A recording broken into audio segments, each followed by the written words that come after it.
A standoff, a retreat, and then an arrest. What it took to get one Portland man in custody after 3 days. Also this hour, Oregon lawmakers look to give local law enforcement more freedom to use drones. We'll also hear from people against the idea who say it could be a threat to freedom of speech. The Port of Portland has a new theme song of sorts. Just came here for a show, now I want to see the tree. We'll show you who's behind the new hype anthem as your 6 o'clock hour of sunrise starts right now.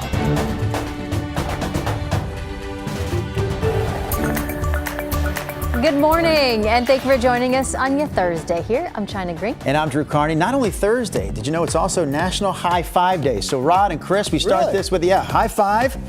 High five virtually to my boys there in traffic and weather. Yeah. I wonder, why didn't the high 10 ever become a thing? It's always the high five. High foot. High 10.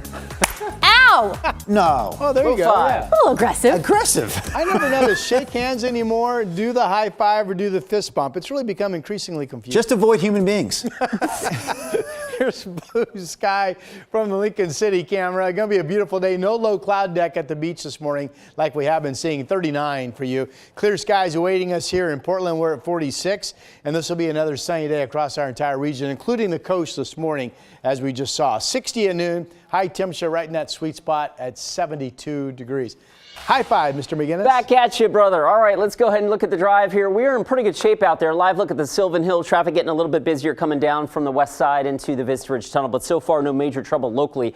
I do want to get you out into the Coast Range right now. I've got a pair of crashes, one on Highway 53, just north of the Clatsop-Tillamook County line, and another one on Highway 26, just east of the 101 junction. So be on the lookout for the emergency response there. The roads do remain open.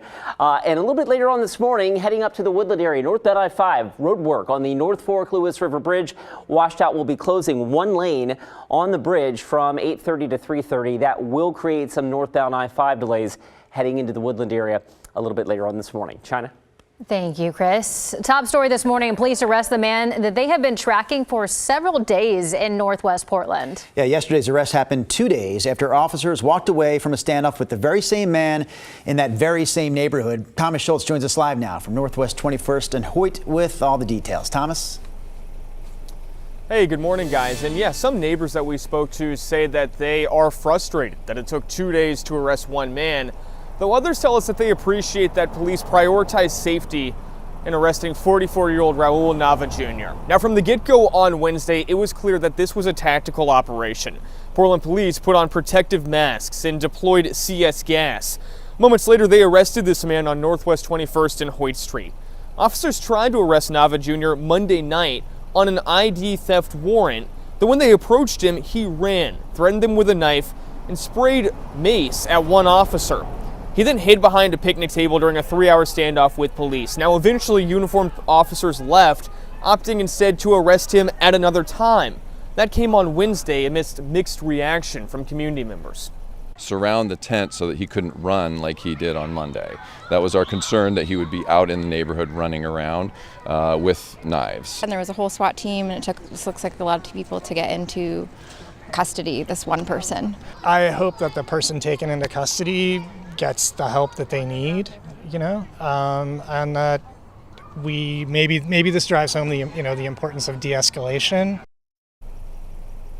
Now, Nava Jr. was booked in jail last night, but before that happened, he was taken to the hospital for a medical evaluation. Thomas, and is there any additional charges that this man is facing from the standoff earlier this week with police?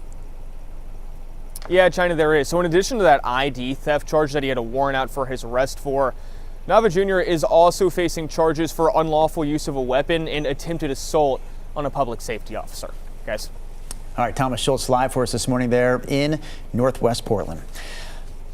Multnomah County published a new set of homeless numbers, and the report shows that more people are living on the street than previously thought. I know we have some video to support this story. There we go.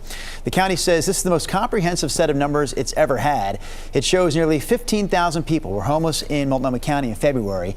Now, a survey done just 2 years ago showed that number was about 6,000. So we're talking about a difference here of 9,000 people. The numbers have increased. That, one of the things that means is that we are actually doing a better job of identifying people who need help. The work of transformation is really hard. We can't ignore this data. what we see is that as we increase our services, we find more folks, we speak with more folks, we serve more folks, more data goes into the system, and the list increases. Yeah, the problem's not getting better, just the ability to count is getting better.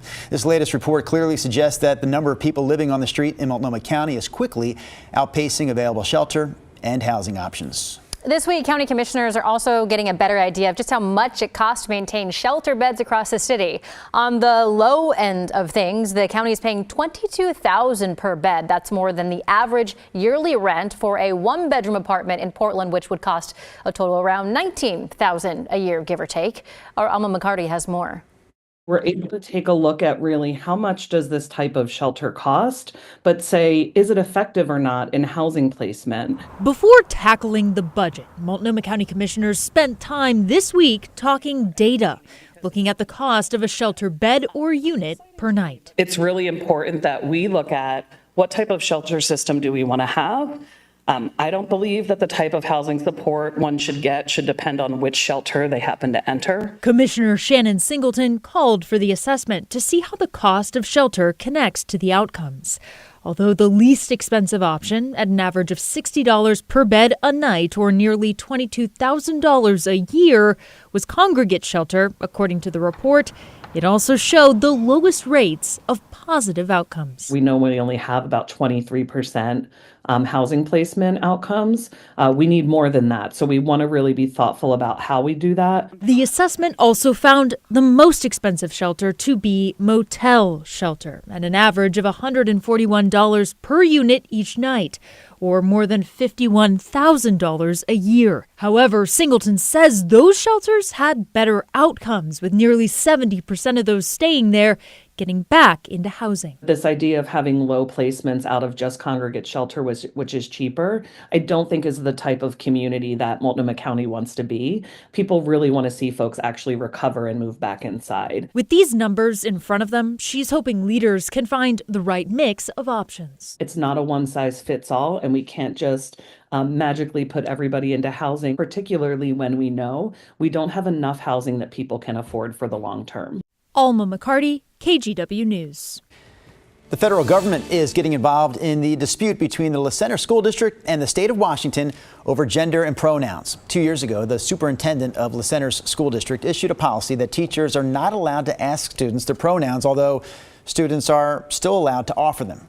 The policy also called for schools to contact parents if a student questions their gender or transitions.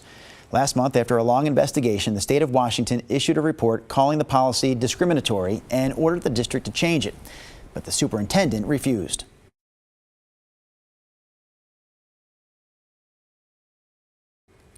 We lost the sound there from this story, but we can tell you this much. Opponents of the policy say it puts transgender kids in danger, that outing them without their consent could open them up to abuse from family members or other adults. A temporary library is opening in the St. John's neighborhood of North Portland after Multnomah County closed a library branch there for renovations. The temporary site is set to open next month in this retail space we're showing you here that's located on the ground floor of an apartment complex at the corner of North Lombard and Richmond. It will stay open until the historic St. John's Library reopens a year from now next spring. That new library comes at a cost of $13 million. Earth Day is next Tuesday, and to celebrate, Peabody is offering discounted rides on e-bikes and scooters. The Biketown program is a joint effort between Lyft, Nike, and Peabody, and you can get a free unlock code on the Biketown or Lyft app. Just type Earth Day PDX 2025, all one word, under rewards to get your discount. The promotion is now until Tuesday. Rod Hill, are you a bike rider? I am. I need to be more of one than I am, but it is actually one of the few forms of all out exercise that I somewhat enjoy.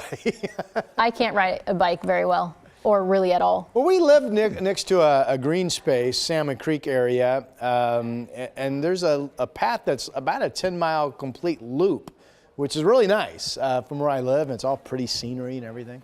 Here's a look at our Salem sky camera this morning. Beautiful clear blue skies, 41 degrees. It's going to be a clear sky day everywhere. We're looking at up to the north. There's Mount St. Helens right there from downtown Portland and the top of the Wells Fargo building. 46 is the temperature.